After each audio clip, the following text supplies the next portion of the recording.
Kwa hiyo lazima tushukuru, tuseme ukweli, kwenye mahali pa ukweli tuzungumze ukweli kwamba kazi aliyoifanya huyu mama yetu ni kazi nzuri.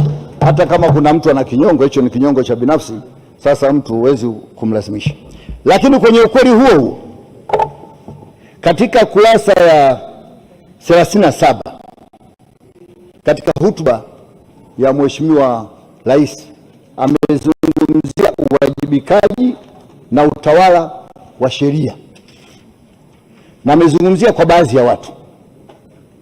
Kwa kweli katika nchi yetu hapa amezungumzia habari ya watu wabadhirifu wa fedha ambazo zilikuwa ziende kwa wananchi, zinyanyue maisha ya wananchi kama yeye lengo lake linavyotaka. Lakini na amezungumza kwamba kuna baadhi ya watu wako mafisadi. Nasema katika nchi hii sasa hivi mafisadi hawa sio wanapiga kidogo, wanapiga kiuhakika. Ni walaji na ni walafi, na wanafanya vitu kama wananchi wa sasa hivi hawana elimu. Lazima tufahamu sasa hivi ukienda sehemu yoyote, hata kama kwenye kijiji cha bodaboda, utamkuta mtu wa chuo kikuu, utamkuta form 6, utamkuta form 4, utamkuta darasa la 7, utamkuta na sio soma. Wakikaa pamoja pale, wakianza kuongea, wote wanakuwa wako university. Kwa hiyo hawa watu sio hawaelewi.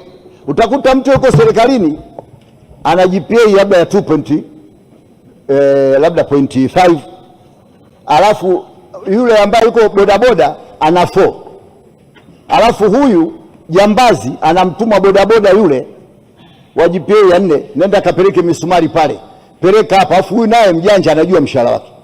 Kwa hiyo lazima tujue hizi sheria za TAKUKURU kama ziko kidogo zimelegea, wananchi basi tuzibadilishe. Watu kila sehemu wanajenga majumba nini, hakuna watu wanaona. Na tusizungumze sisi hapa kama bunge wa CCM ambao tuna uchungu, tusizungumze ya leo. Je, tunayozungumza ya leo tunajifurahisha ya leo? Je, ya 2030 nayo tunayasahau? Tukizungumza ya leo tujue kuna mbele huko, kuna 2030. Je, tunakwendaje kwenye chaguzi zetu? Kwa hapa tulikuwa tunamwomba mheshimiwa, na sio mheshimiwa rais, kwa sababu mheshimiwa rais ni taasisi. Hata kama rais anajitahidi vipi, lakini hawa watu wa chini yake wanamsaidiaje? Wanayaona haya mambo yanayofanyika, hawa watu wa chini wamekaa kimya. Hata mimi mfanya biashara sipendi ufisadi wala sipendi wezi, kwa sababu mimi nafanya biashara kwa miaka mingi, nahangaika, nanunua hichi, nafanya hichi, kinakuja kijitu kinaiba, kinaingia kwenye biashara yako. Unakingoja kifirisike, lakini kwa sababu kitafirisika tu, lakini tayari kimesha kuzuru ndani miaka 5 miaka 6 kwenye ile biashara. Mheshimiwa Waziri Mkuu, nimemwona kabisa kwamba unahangaika sana na umeanza vizuri sana kwenye masuala haya. Sasa tunakuomba kama umeanza vizuri kwenye masuala ya kuangalia watu wezi wa nchi, baki tusikae hapa tu tuna kazi ya kusema sisi. Kwenye watu wezi wapo. Kwa hiyo Mheshimiwa Waziri Mkuu, umeanza vizuri, na tumeona umeita wale watu wa maadili na watu wa sehemu nyingine. Watu wa maadili sio wanakuja kwa wabunge. Mbunge mimi nakutana na pesa ya serikali wapi? Sikutana mahali popote. Lakini nyinyi mawaziri na watu wa chini ndio mnakutana hela ya serikali. Kwa hiyo kama ni vibaka, basi ni huko kwenda huko chini. Kwa hiyo Mheshimiwa Waziri Mkuu, umeanza vizuri na mimi nakupongeza, na uendelee hivyo hivyo, na umrudisha angalau imani kwa wananchi. Mumsaidie Mheshimiwa Rais.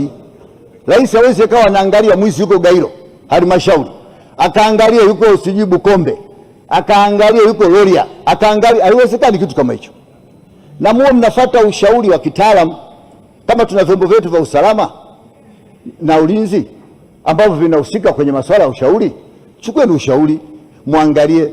Maki sababu wananchi wa sasa hivi si wajinga, wanajua kabisa hili jengo la fulani, hiki kitu cha fulani, huyu yuko serikalini ni mwizi aliyokubuhu. Na wengine tena wanaenda hata hawana aibu, utakuta wananunulia watu mshikaki, wananunulia nini. Kama hamna wengine, njoo mimi nitawaandikia wezi wote, maana na mimi ni usalama wa taifa kujitegemea, nipo hapa, msiwe na wasiwasi. Lakini nakwambieni katika kitu kinachozungumza, na ndio maana mama amekizungumza hapa, anataka usaidizi kutoka kwa wasaidizi wake.